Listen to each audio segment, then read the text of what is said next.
Shalom, jumpa lagi dengan saya dalam renungan pagi ini.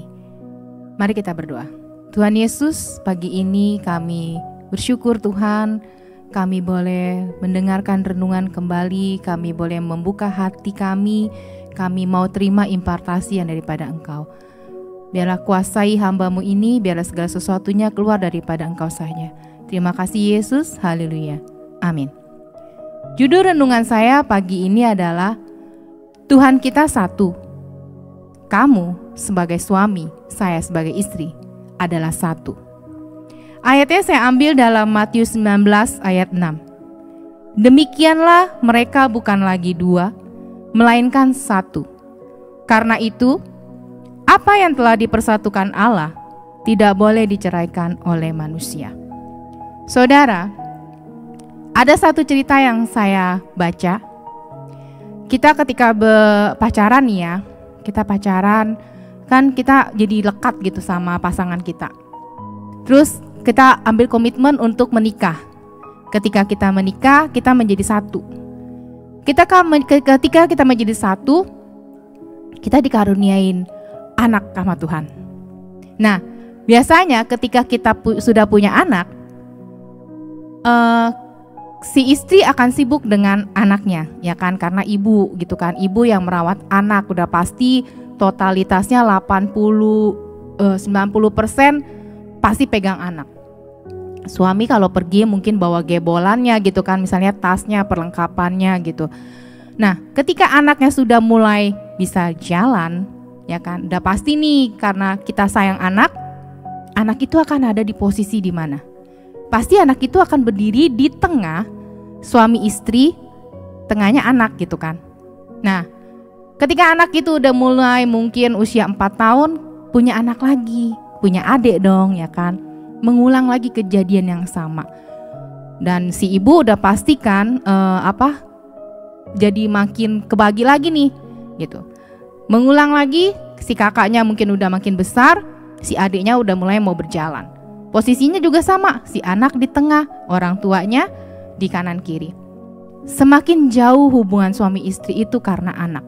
Jadi perceraian itu bukan terjadi karena orang ketiga juga, tetapi bisa juga karena anak, faktor keluarga juga gitu kan. Kadang-kadang ada istri yang mungkin dia capek gitu, dia suka teriak gitu ke suaminya, atau dia marah ke suaminya, dia bilang, "Kamu bantuin dong, aku kan capek." Dan suaminya juga mungkin berpikir gini, "Aku kan kerja juga capek, aku pulang tuh capek, urusan anak tuh urusan kamu, rumah juga urusan kamu." Terjadilah percekcokan. Ingat saudara, ketika anak di tengah-tengah, suami istri di kanan kiri, karena itulah hubungan kita menjadi jauh. Ketika anak ini akan terus meranjak menjadi dewasa, anak ini akan satu-satu entah kuliah kan, kuliah dia mungkin keluar kota, keluar negeri, sampai anak ini menikah, juga si adiknya juga sama gitu kan, dia kuliah, terus dia menikah. Akhirnya suami istri yang tadinya ada anak di tengah-tengah itu menjadi canggung, ya kan, menjadi ada hubungan, ada jarak di dalam hubungan mereka. Yang benar bagaimana? Kalau saya biasanya nih sama suami saya, kalau saya di tengah, suami saya di tengah nih, anaknya di kanan kiri gitu kan. Jadi bapaknya kalau di posisi sini, dia pasti bawa sebelah sini gitu kan. Kita tetap di tengah, kita pegangan tangan. Anak yang satu lagi di sebelah saya, di sebelah kanan gitu. Mau posisinya bagaimanapun, tetap orang tuanya tuh harus tetap pegangan. Tetap kita ada komunikasi, ya kan, anak tetap di sebelah kita. Jadi kita suami istri harus tetap pegang. Walaupun mungkin orang tua pikir di tengah lebih aman gitu kan, aku yang bisa cover. Sebenarnya sih bisa, kanan kiri kalau kita orang tua tuh pasti kita lebih cermat, kita lebih peka untuk menjaga anak kita. Saudara, ketika salah satu menjadi alasan untuk berpisah karena anak, ya kan, kita menjadi jauh. Ketika kita merasa anak kita gara-gara anak nih jadi pisah gitu kan. Atau mungkin kita pakai alasan yang lain, ya kan, kita pakai alasan misalnya suaminya lebih bela keluarganya gitu kan, istrinya mungkin lebih sayang kakaknya atau adiknya. Saudara, ketika kita komitmen untuk menikah, kita kan masuk ke kapal kita sendiri nih, ya kan, berdua. masuk ke dalam bahtera itu berdua, mengarungi lautan gitu kan juga kita berdua. Sampai kita punya anak, kita tetap tuh. Tapi perlu nggak kita kembali berlabuh, misalnya kita masih ada orang tua, balik lagi yuk ke orang tua, pulang, dijenguk. Kalau misalnya ada masalah di tengah keluarga, misalnya keluarga dari pasangan suami atau dari si istri, coba diomongin bagaimana. Gak harus melulu marah.